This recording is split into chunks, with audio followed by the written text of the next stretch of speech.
thank you so much to firstly, Madam VP, just now for giving the welcome remarks, and then for Wen-Tak for sharing the response strategies and success factors. I thought I was very intrigued looking at points that you are sharing, and looking at what our practitioners these days are facing. I really like that picture, the two pictures, and what your clients are having to deal with. So I really enjoy for you to set the context and setting for our panel session. And of course, we are very privileged to have our audit practitioners that have gone through, the audit exemption to share their experience, coming from Singapore and Brunei. So I'm really looking forward to this session with all of you. All right. So as a moderator, I'm going to be speaking on behalf of our members, to draw some questions that probably, the usual suspects are the questions that, public practitioners already have in mind to ask. And at the same time, we will look at the pigeonhole. I'll play by ear to see that as questions come in, at a certain point, I will just then go into the questions. But before that, I would like to set the scene by just comparing our thresholds with our ASEAN regions, just to set a little bit of context in terms of where we are in Malaysia, right? Okay, maybe I would like to ask the admin to share that jurisdiction study. So in Malaysia, we have gone through a period, I would say almost a decade, when we talk about audit exemption. Initially, when the SSM came out with this proposal of audit exemption, there was very strong how would I say resistance from the accountancy professionals. We engaged them and said that we need more time, and that was about 10 years ago. And at that time, we were engaging with SSM, and we said that the firms need a soft landing and a process to move into the audit exemption regime. So actually, SSM, the Companies Commission of Malaysia, actually did take that into account, and there was a very low threshold that was set.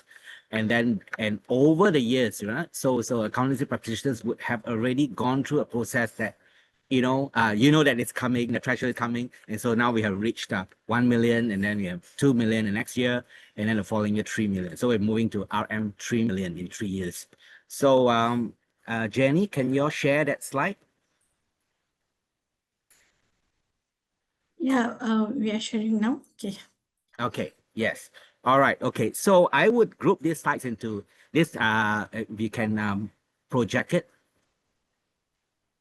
Yes. Okay. So you actually have these are ASEAN countries. So we will look at Malaysia's threshold just now, as what Wen-Tak has shared just now. So you look at these countries, I would put them into 4 categories, right? So first category is those that the thresholds are lower than Malaysia. For example, Myanmar and the Philippines. These are the ones that the threshold is quite low compared to Malaysia, which are where we are going. Right, that's the first category. The second category would be those that we are going to be moving towards. So in the past, we are actually trailing behind Brunei, Cambodia, and Thailand. So with 3 million, we are also moving towards a similar threshold in 3 years with these 3 countries. Then we have Indonesia and Laos. If you look at Indonesia, it's based on assets, private companies is of USD 3 million, and then for Laos is 2.3 million. It's still higher than what is being set for Malaysia. And of course, then Singapore and Vietnam is significantly higher. By Singapore, you have revenue of Singapore 10 million, assets of 10 million, and employees of 50, out of which 2 out of 3 of these criteria needs to be met in order for the company to be exempted. For Vietnam, revenue is USD 11 million, and asset is 3.8 million, and employees is less than 200. So it's and 2 out of 3 of these thresholds. So there are these 4 areas. So actually, if you look at overall, Malaysia is still quite it's in between those countries like Myanmar and Philippines, but a lot of other countries, the threshold has already gone much higher, right? Okay, so perhaps then with that setting, I would like to start off with checking with our colleagues, from other countries about where you are. Maybe just to, before we go into strategies or looking at insights into how your individual firms has gone into that journey of addressing audit exemption, perhaps to share from a macro perspective, how, for example, Lucy, maybe perhaps we ask Lucy first, from Brunei. What were the initial responses by SMPs in Brunei when they faced the introduction of audit exemption? Because we know that your threshold is actually, we are moving that in 3 years to that. And then also, what are the key challenges that SMPs faced, when all these SMEs that used to be subject to audit and now, have the option of applying audit exemption? Perhaps we hear from Lucy first. Hi, good afternoon, Thank you. everyone. The initial reaction was shock, actually, because we didn't see it coming. We were not aware of it. And personally, I only became aware of it when I saw it in the newspaper on the 1st of January 2015. I remember that date very clearly because I was on a flight to Bangkok. So the information shared at the time was very limited.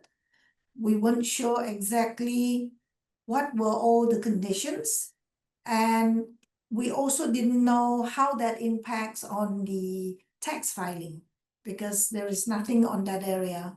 So a lot of uncertainty, a lot of shock, and a lot of panic, I think.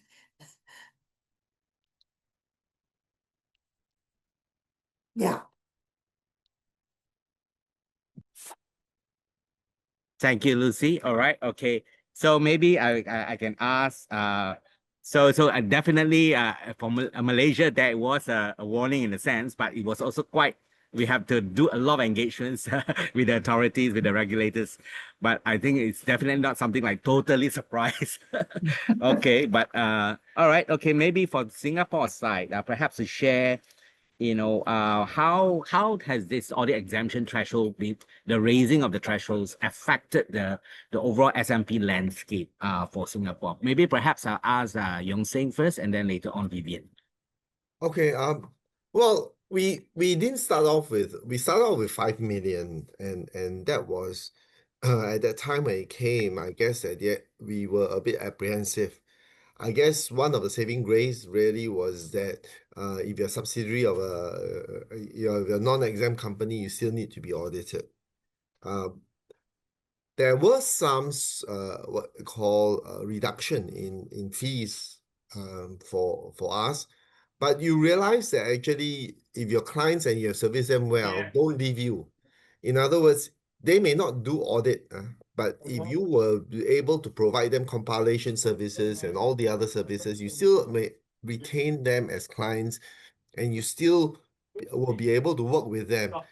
In fact, actually, sometimes the lower level of audit exemption may be good, in the sense that some at the lower level, they are saying the 80-20 rule, where 80% of your work is for 20% of your clients, and usually you have to spend a lot more time on the lower level work.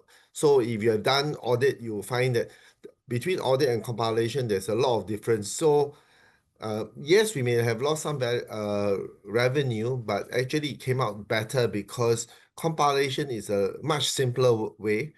We could have done more with less staff. So it turned out to be okay. And whatever apprehensions we had did not materialize per se.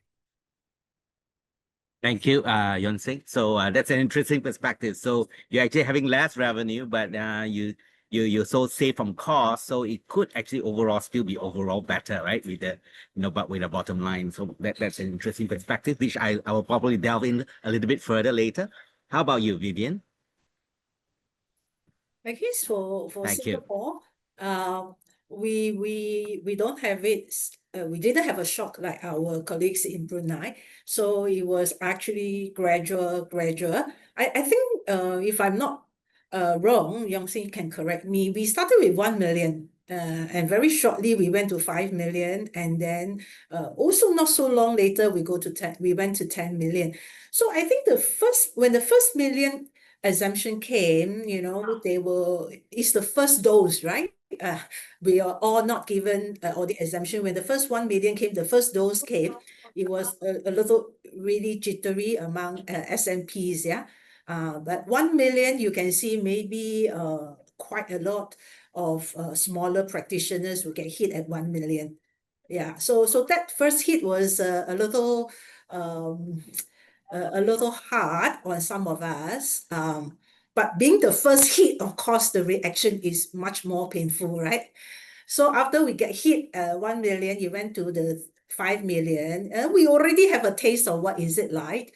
So when we were given the 1 million exemption, we were told that more would come. So you start to prepare for them. So a lot of us will start already, like what your poll questions, what is your strategy, like what Mr. Wong had polled earlier on. What is your strategy, what you want to do, with the audit exemption, how much it's going to affect you. So you already have that sanity check already. So when 5 million hit, I must say the 5 million for some could wipe out quite a bit already, if not for the exemption that Yong Sing mentioned, that if you have a corporate shareholder, if you're not an exempt private company, you get exempted. So that means even though we have some very small company, but they are part of a big group, they don't get exempted. So that cushions some of the impact. But I think by the time 5 million, I think everybody already, the extent of damage would have already almost maximized. So when you raise to a 10 million, not many of us felt a lot of pain because a lot of us, most of our clients are 5 million plus minus, yeah. So I think the real hit came at 1 million and 5 million.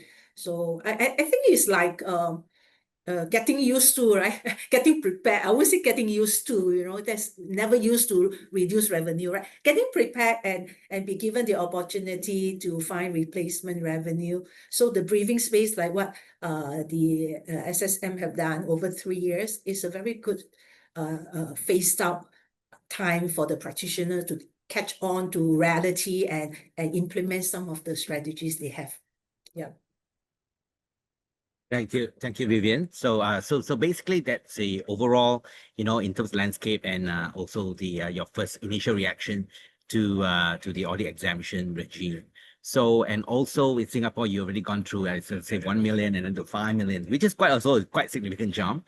And of course, there is definitely the impact and how the firms actually respond to it. Perhaps let's perhaps go into a little bit more detail as to how firms can transition, right? So perhaps I will ask Lucy, Vivian, and Yong Sing to share tips, and so I will divide that into maybe 2 categories. One is that the audit business itself, and then perhaps later on I'll touch on perhaps what are the strategies for transformation, and maybe some key success factors, right? So in terms of audit itself, right, the first thing is that operationally and also strategically, now you're going to definitely face that some clients may no longer need to be audited, right? So, and then they may choose not to be audited. That's one. And then, of course, the second question that people ask, and then just now Wentat did share, is that in reality, there could be some clients who are entitled to audit exemption, but they would still choose to be audited. So how would you communicate on the value of audit and assurance services to such clients that may already think that audit is non-essential already, so I'm just going to go away, not do it, right? Because they may be in a growth trajectory, for example, as one mentioned just now, and then also there could be shareholders to know that they may still value it, especially if they have a percentage of holding of more than 5%, right? There's a right to actually require the audit to be done.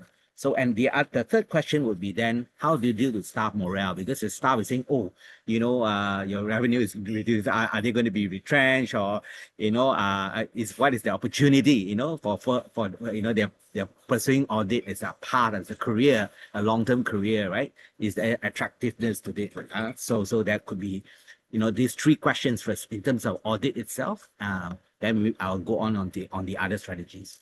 So perhaps Lucy first, and then Vivian and Yong Sing. Yeah. Okay. The transition, it wasn't easy. we were hit very badly because we were very small at the time. We're still small now, but we were smaller then. And I would say perhaps 40% of our revenue just got wiped out. So the strategy at the time was to think about what do we do to increase our income stream, because the audit of limited company is no longer viable at that point. So we started looking around, and we provided compilation service, accounts compilation service. We also looked into audit of other corporations such as cooperatives and associations, because they are not exempted from the exemptions. So they are still required to do the audit. So we started to look into those areas. And in terms of our staff, there was no retrenchment. I think it's a time we took stock and we started to upskill ourselves. We started attending seminars and conferences and all that to improve on ourselves, and also to read up more on other legislation such as the Cooperatives Act and the Association Acts, and see how we could fit into that. Other areas, I think tax, the limited companies are still required to file their tax return. So our client, almost all our clients still stayed with us. So instead of doing audit services, we offered compilation service. And most of them actually, they don't want the audit service because there's no way they could reach the 1 million. So it's out of the question, like you do it 1 year and you do it next year. Very few were in that kind of category. So mostly were below 1 million for a number of years. So indeed, providing compilation service is actually easier and less risky. We also spend a lot of time educating our clients. We, when they came to us, most of them know nothing about the financial statements. So we had to educate them from beginning, to teach them how to read the balance sheet and the profit and loss account, and why we do certain disclosures and all that. And all this we still need to do for them, even though they don't need to be audited, because these are the company's requirement. So we also need to file them with the tax return. And we were lucky, at some point the revenue division started to take very proactive action into chasing companies that have fallen behind on their tax filing. So they started sending out letters, chasing them, asking them to file their tax return. If they don't, then what's the consequence and all that. And suddenly there's a lot of companies started to call up, look around, and wanted assistance on that. And because we had spare capacity, so we were able to provide that quite quickly. And those clients stayed with us even until now. Also, we looked into building good relationship with our clients. I think that part really was very effective, because we really have very good relationship with our client, and then when they have any problems, they'll call us. They remember that we will provide solution to them. And with our staff, the focus is on building team spirit, and we ensure that the office is a place where they feel comfortable, where they feel safe working in our office physically and also mentally. So we took all that into account during that period. And funny enough, after a few years, we actually started getting better quality clients, and we actually are doing better now than before. And we have also increased on the number of our staff. So that's how we did it. Thank you, Lucy. Very inspiring. Yeah, you mentioned that they hit 40%. Wow, that's a tremendous impact to the revenue. But you managed to actually turn around, and you're saying you're actually doing better now than before. You built your relationship with your clients. I like that point that you still continue to maintain a good relationship, and you're able to then convert some of them. I mean, those clients into doing compilation service. I thought that was a good point. And you mentioned that it's easier and in fact less risky. You also look at other areas because you have spare capacity. You are able to then fill the gap that when there's demand for taxes. Now you mentioned about you have the compliance requirement. Those are companies are falling behind, and you're able to match that. So these are all very, very interesting points there. Perhaps maybe we go over to Vivian and Ian say, okay, Vivian first. Yes, hi. I think when the audit exemption came, I think we actually group our clients into some groups, right? One group that they are not exempted, so that we leave it business as usual.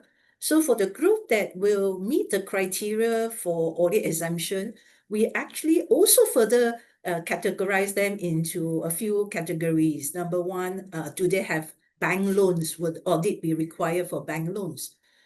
Then the second group is whether they have different shareholders. That means not family members, right?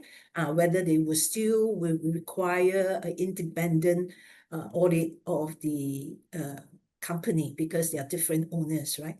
And then, of course, thirdly, we also look at those who are exempted that are quite close to exemption limit, right? That means they are exempted now, but maybe a little increase by 10-15% of their activities, they will have to cross back to audit.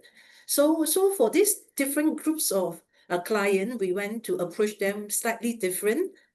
For those with bank loans, we tell them that although the audit exemptions are applicable for you, but you need it for bank loans, so maybe you should stay audit unless your bank say no need, right? Then for those who have external or shareholders who are not family members, we also ask them, would you all be comfortable to go audit exemptions or not? So there's a lot of conversation going on, preparing our client.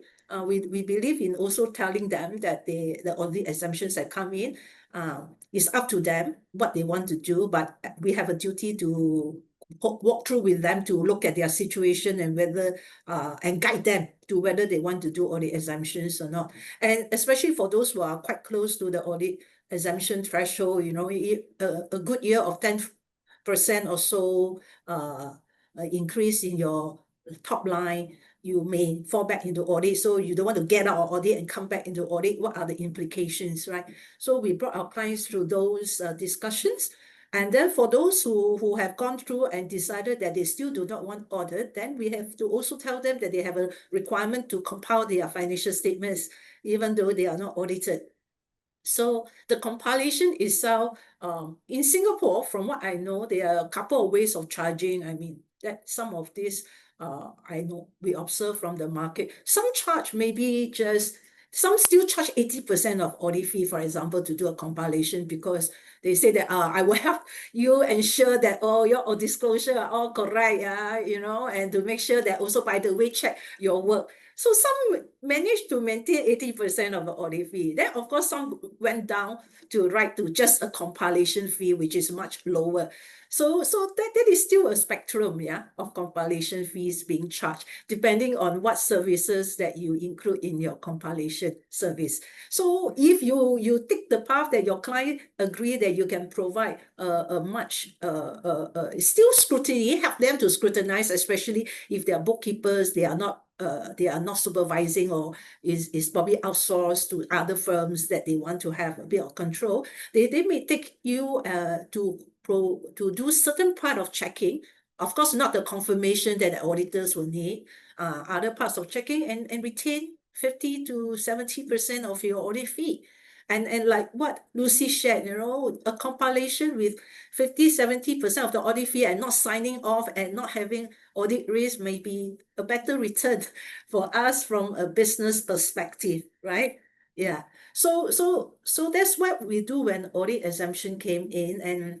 And I also like to affirm what Lucy said, the relationship with the client is built, whether there's an audit or non-audit. You have a relationship with your client, and the client mostly trusts you because you are the professional, you're their trusted auditor.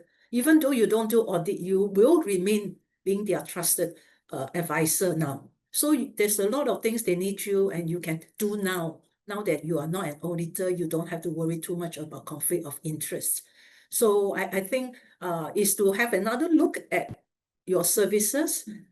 It doesn't have to be audit alone.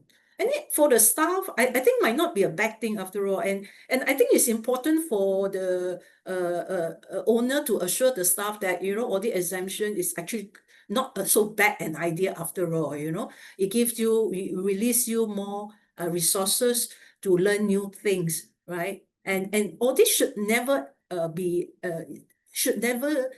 get out of audit if you can, because the audit, there are so many things you can do other than statutory audit. And then if you look at it now with sustainability reporting coming, sustainability assurance coming back, all these skills are still relevant. And this is a sunrise industry, right? So that is let alone all other assurance work that Mr. Wong have shared earlier in his presentation. So audit is still a very important skill set, and it's just a bit of changes and a bit of tweaking to your business plan. Audit, in my personal opinion, is here to stay, although we have a lot of practitioners who gone out of audit because of the exemption, but whoever left behind, when the players are fewer, you know that you get more market share. That's what I can share. Thank you. Okay, my turn. Yeah. I want Okay. to start Maybe from I'll the back. summarize together with Yon Sing. Okay, Yon Sing. Oh, Continue. Yeah. okay. Oh, you It's want to okay. summarize first? No, You want- it's fine. Okay. I will take the points together with yours. Sure. Okay. Okay. Let me start with my turn. And I say that in terms of, and I will start from the back. Staff morale. Is there going to be loss of staff morale? Really not. Why? Because in the industry, there's always a lack of staff. We are already short of staff. Actually, there's better morale because it's lack of headache for the people trying to employ the auditors, because then it will actually solve a manpower problem. I like Lucy's comments and stuff like that. Initial hit, yes, difficult. But what did she say? She said that then things come in, spare capacity, so she could actually deal with her clients better. There were other opportunities that came. She could take it. Now, today, she is bigger than when she was before. And really, at the end of the day, is it because of audit exemption that she has a bigger firm? Maybe. Now, you look at Malaysia, Mr. Wong was sharing, hey, your Malaysian government is also doing the same thing. Your what MCO or something like that, and some of the other things that your invoicing they will need advice. So really, at the end of the day, as a firm, is there going to be more work? There will be. And a lot of the SMPs, you ask yourself, we are always one-stop shop. That means that audit is only a small portion. If you have served your clients well, your clients will stay with you, right? And like what Vivian was saying, maybe you can convince them 80% only. So your drop in audit fees may not be that high, but the amount of work you do is a lot less.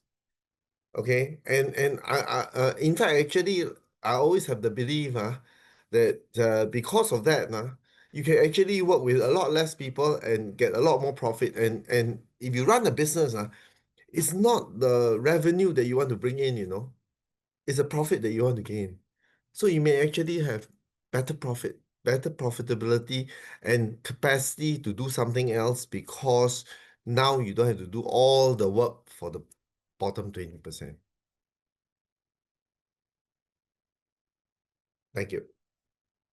Thank you. Yeah, wow, those are very, very useful tips. And I'm writing notes, because yeah, this is real life cases and really we are dealing with business of SMPs, and I thought that those are very, very exciting points, where you may also look at, doesn't mean that your fee is going to dip that much even you do compilation services, and I thought, wow, that's quite a good spectrum dimension that you can even reach 80, some you can be 50 to 80, or some you really purely doing compilation services, but there's a spectrum there.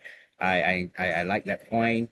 Reinforcement of the relationship with the clients, and then with probably it opens up a new dimension of services which previously you were conflicted with, and you can actually perform. And also and you did mention that I like your term sunrise industry for audit, because you see global job reports and all say that, oh, that we often as accountants we often rebut that no, it is not a sunset industry, and we say that it's declining demand and all that, right? But because they actually, in fact, the IFAC president a year before, she shared that the future is in assurance, because there are many areas that we're going into sustainability. And Vivian, I was very inspired by you taking up sustainability courses, certifications and all that, right? So those are very potential areas that for professionals and assurance professionals to thrive in the future. So I thought those are very good points. And Yen Sing's point on yeah, in the Eastern heat it's difficult, but then you have spare capacity, and also the fact that there are a lot of room for doing a lot of other services, which the demand is out there, and in fact it may be even more profitable to do, and you're losing some of the lower fee paying clients, where you have to do a lot of work versus the one that you can, yeah, where you can do like invoicing and so many other areas. And I like the 80-20 rule point that was mentioned just now too, right? So maybe we can go on to other areas. Maybe I just generally any of you to answer this. In terms of investment in there, always comment about investment in technology. How would that help make it audit more efficient? Now you have probably less clients. How is it helping you to stay competitive, efficient? And then do you also look at areas like what do you think about strategies such as doing mergers, getting alliancing with other firms, shared services? So is that something that is that works? And also, what would you consider to be some of the success factors going forward, so that SMPs will continue to grow? Maybe anyone can answer. Anybody would like to start? Okay, Vivian. Okay. Okay, maybe I start first. Well, I think while I hear that the audit exemption may result in some unsettled feeling that you will retrench staff or not, but the fact is we always have difficulty recruiting. So I think the main challenge to us is more how to recruit, how can we recruit enough for our needs, even for audit exemptions that Singapore have gone through for so many years now, we are still facing difficulty in recruiting auditors. So my apologies to our Johor counterparts that we have encroached into the state to meet some of these requirements. So in order if all of us eventually will have lesser people to employ because of the drop in population and birth rates, right? This is no secret. Every country have that. So I think having IT and move to, well, I won't use AI. AI is quite commonly used. Automation and workflow improvement using technology will have to be the way to go, because not only will it save you time, it will also give you accuracy. I heard that SSM also coming to inspect auditors. We are forever subject to reviews and inspection by our regulators as well. So having technology not only is a method to drive down costs, it's also to increase and improve accuracy and protect us as auditors in our own risk. So that I think this is a trend that we have to follow. It's only good for us to go that way. It may be different pace for different firm, but that definitely will be the direction. And then as to M&A, maybe because ever since Audit Exemption, I have personally gone into two rounds of acquisition. So I had 2 rounds of acquiring smaller firms so that it can combine with my firm. So yeah, so this strategy, it depends for each of us, but for me the strategy was to make sure that I get consolidated faster through inorganic ways, because there is always economies of scales, right? So while we can have a better bottom line by switching to compilation instead of audit, but the audit base indeed has dwindled. That is a fact. So in order to sustain a more have a reasonable size, so actually I went into 2 acquisition of smaller firms to build up. At the same time, also through one of the acquisition, I also got into some network, an international network. So all the advantage that Mr. Wong has cited earlier in his presentation about having a network alliance, some of those advantage we can see, and some of the benefits that we have been having ever since that. So it has helped us to grow, at least for my firm, it has helped me to grow into a slightly bigger firm than before. And because of slightly bigger firm, then we start to attract different clientele. You have bigger client, you do a bit more work that you never do before as a SMP. So I hope this sharing can encourage those firms who are ready to go on this route to take a look at it, and maybe it's one of your strategy. Thank you, Vivian. So those are really, you have not only talked about it or plan, but you have actually done it, right? So that's very impactful. How about Lucy or Vincent? Maybe another Okay. one person. Then I will go to Winta and Saliza to bring some points. Applying some of this into the local environment. Yeah. Okay. Okay, I think Lucy? for Yeah. my when the news broke, the initial 2 or 3 years at Big Pa, we were always joking about all of us merging to become one firm. Oh, wow. We were always laughing about this, but nobody initiated that, and we all still practice on our own as before. So, but at that point, I was already with a network, so I wasn't looking for an alternative then. And Brunei is a very small market, so there's really not much that we could do about it. But in terms of technology, I think that certainly is essential, and I think COVID probably helped us accelerated some of the things that we wanted to do. So that has helped, and again AI in a limited scale that we're using, that has helped us a little bit. But we always have to balance the benefit and the cost. Yeah. In terms of the firm, I always believe in building good relationship with the client, bringing value to our clients. So that is what we wanted to do initially, and we're continuing to do that. And I treat my staff as like family members, because we have to be together for so long, so many hours in a day. So we all have to be happy with each other. So during interviews, I will actually sound them out, see, whether they are able to accept to work in a small firm in the kind of environment that, we want. We don't want any bitching about, we don't want any cancerous cells in the company. So everyone has to be one heart, one team. And I think that has helped us tremendously, really. Thank you. Thank you, Okay. Lucy. Thank you. Okay, Yan Sing. Sorry, Okay. am I jumping the gun again? It's all right. No. Okay.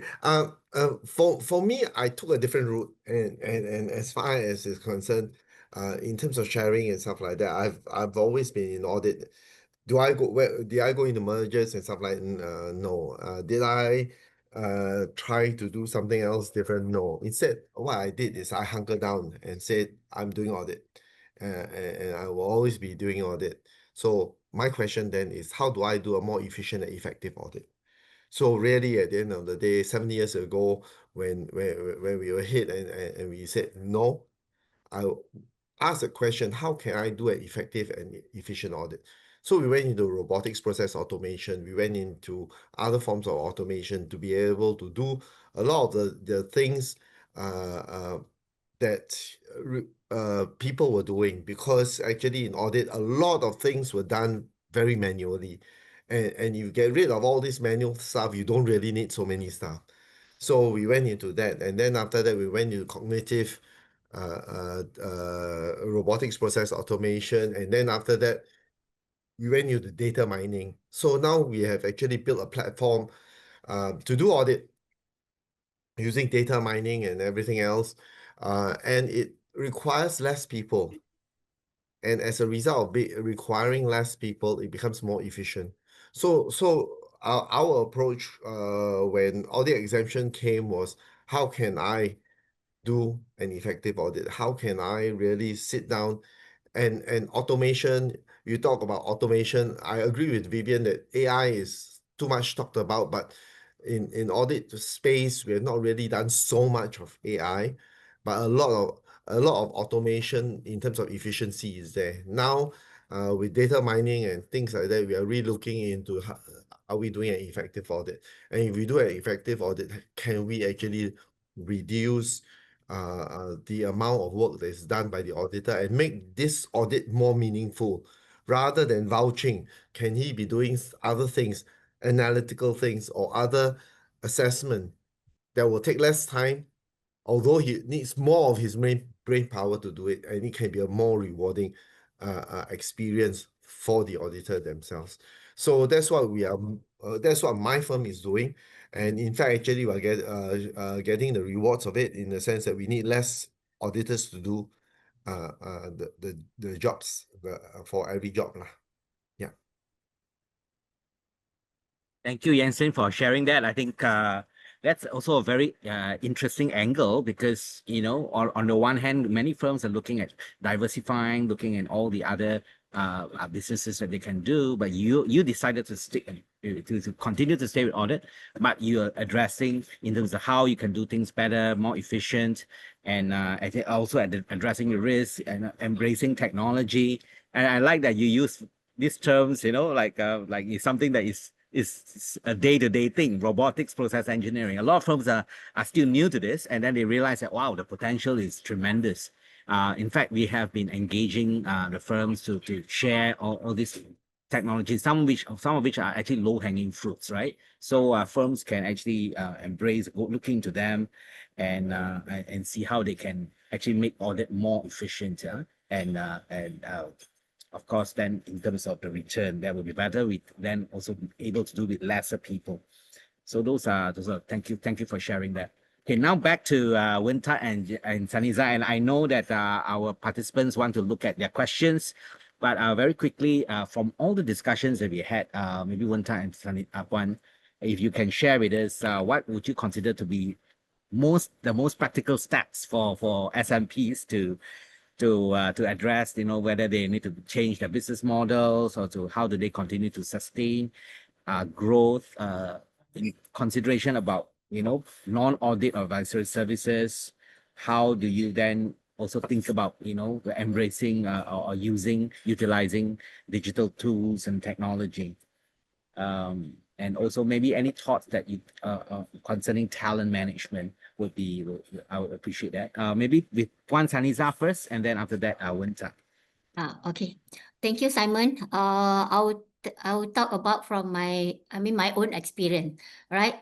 Like Yong Seng saying just now, we focus on the audit. Same like what I'm doing. The first step that the moment that we receive the PD, right, being published about the audit exemption. So me and my team is actually what we do is actually we remap our existing client. That means we haven't have a look on the outside from our current clients, you know. So what we did is actually I split it into 3 groups, all right? The first one is actually you are talking about the compliance. This is the group that you know because you been years in audit, you know your clients. So this is where that we segregate the group of the first group. We make it as a priority group that whatever happening in the world, they still requires the audit. You know, they still needs the audit report. They still need the tax compliance. So this is the group that we make it like a priority group. And then the second group that we make it is actually the potential clients that you know that based on the relationship that Lucy mentioned just now, this is the relationship that we can actually touch them, you know, like personal touch, like explaining to them besides the audit, you know, what that we can help them. So this is the potential that can actually recover back the revenue of the audits that might be losing. And then the last group that we have been doing is actually, this is the lesser, I'm not like taking lesser important, but this is the potential group that we might be losing our income, you know, the low value and also the high risk, you know, the group that we always need to like, to qualify the report, you know, and then definitely one of the group, the key, I think majority, not only in Malaysia, but I believe in Brunei and in Singapore, maybe, when it comes to our services, the payment term of the clients is a bit challenging. All right. So this is the group that I categorize as the last group, the low value and also the high risk. That means this is the group that we are willing, you know, to lose them, you know, the potential, what is the number of the revenue that we'll be losing. And then this is the one that we have to actually like, the advisory to target the advisory to potential to is actually to recover back that we are losing, you know. But I agree with Yong Seng. We're saying that because I'm doing the audit as well. So our focus is also the audit. You know, we are not trying to actually expand outside from what actually that we are doing currently, because majority of my client is still like fall under the first group, which is the compliance core that they still need the audit and also they need the tax compliance. That's from my view. Maybe Weng Tak having a different view because Weng Tak Grand Thornton is quite bigger compared to Sunny Zainco, and then some more I was in northern part of Malaysia. Okay, pass to you, Weng Tak. Before winter, Saniza, thanks for sharing that. I think quite a number of, as I think we also had conversations before, that you managed to because your clients are they like your service, right? And then they are quite loyal. So that shows that, you know, the relationship that I've built with them. And while you're looking at also those that potentially the clients that you may lose, how you are able to then explain to them the value of audit, and then also look at what other services that you may have, and also the willingness to let go of certain clients where, you know, that are potentially of lower value but it's higher risk, right? And to fill that space, then potentially you may look at other areas such as advisory services, which you are saying that, you know, it's still something that you are exploring, right? Okay, Vincent? Yeah, I think we are increasingly living in a complex world. And I think, you know, we can gain a lot of value with specialization and providing services of value. So I think it's very important, you know, to understand your firm, understand your values, so that you find the niche that you're comfortable with. And, you know, for example, I think I'm really inspired by Yong Seng's story. I heard this story once in Singapore this year when I visited, and, you know, really inspired by, you know, how he has used technology, having a full RPA team, you know, specialized RPA. First time I've heard an audit firm with RPA team. And but more importantly is I like what he says and repeated now is that, you know, he knows audit and he wants to do audit, and he doesn't just want to do audit, he wants to do a great audit. He wants to use technology to do a great audit, not to just tick the box, but to do a great audit. And I think we need more of that. That in Malaysia, we need to move away because we are company are forced to do something, then we provide service, but to move to become, we want to be at champions at something. And there's so much opportunity to do that now. And I think the harder it is to do something, the more value it is. Sure, it's very hard to give SST advice these days. Service tech is so complex. But if you can come out with a solution that you can help, SMEs navigate this, then it's very hard. There's a strong barrier entry there. It's just like audit. Audit is very hard to do. Audit is so complex with the ISAs now. And you can say that, oh, the ISAs are impossible, so nobody's going to do it. The fees are like that. Nobody's going to take on these fees and say, yeah, it is what it is, and MIA need to be more realistic about it. Or you can say that we want to do a great audit. ISAs are there this way because we want to do a great audit, and we want to be known that when stakeholders appoint us, they are going to get a great audit, that we're going to find all the risks of material misstatement, we're going to find the issues, and they're going to be comfortable engaging us. So I think every aspect thing I'm talking about, I think if we look at a niche and we build value, then the profits will come on the way. And now we have technology to help us to leapfrog what traditional firms are doing. We can even leapfrog the bigger firms these days because technology these days are very, very accessible. So, Yong Seng has invested in RPA, but today someone investing in AI, I'm sure Yong Seng, I think Yong Seng is doing that with his investment. I've seen him doing that in AI, but someone who stopped at RPA, someone now doing AI can leapfrog someone who just start on RPA if you don't move along with it. So technology has given this opportunity now to bring in, to really bring a new value and at the different cost structure to leapfrog existing firms. So there's a great opportunity to do that. So I give an analogy. I always give an analogy. We are professionals. Doctors are not professionals. If today Malaysia say everyone, when you're sick, you have to see doctors, would you be happy with that? You have to see your nearest doctor. You have to see a doctor. Nobody wants that. Yeah. But today you want to go to a doctor that you know is the best. Today, something wrong with your lungs, you go to a lung specialist. Yeah. Why do we want that for auditors? We should go to accountants because we want the value. Yeah. And the clients must be happy to see us rather than every time we go, they want us to get out of there straight away. Isn't that more rewarding? And with that value in place, it will be a better place for us to hire staff as well. Because today, the Gen Z, the clients, they don't want bullshit. They don't want you to be forced to do something. The Gen Z want to do something because it's of value. They don't need salaries anymore. If they don't like your job, they can quit because their parents provide for them. So we need to bring value in. That's very important. I can go on for a very long, but I'll stop here. Thanks. So we would like to have as a closing, let's hear from our panelists once again. Maybe we start with the ladies. We have maybe Lucy, Vivian, Yong Seng, and then Wenta, and then last but not least, Puan Sahidan. Lucy first. Okay, I think I just want to share that it's frightening, but you can overcome it. I think it's not the end. You come out stronger. Thank you. Thank you, Lucy. Vivian. Yeah, I agree with what Lucy said. We have walked already the path a few years ahead, and we are very happy now. So take heart. It might be a little uncomfortable, but it's definitely you'll be better. Thank you, Vivian. Yan Seng.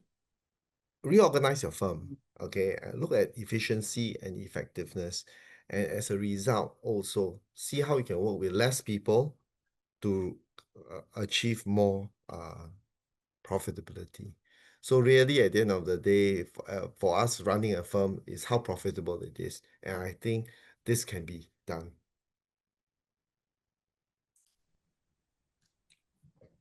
My turn, I guess. Yeah, as I stated during my slides, MIA, and I appreciate, it's a challenging time with everything's going on, but in every difficult time, there's a lot of opportunity. So I shared, and today I think you take a lot of inspiration from a lot of the panelists here on how to prepare. I think it's important to prepare, come up with a strategy, and what's your values and where you want to be, and I'm sure you will come out stronger.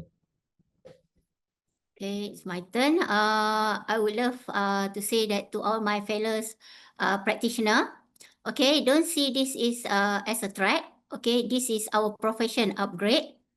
Don't just adapt to the change, lead it, because our clients is actually looking for the advisor that we are meant to be. With that, thank you so much.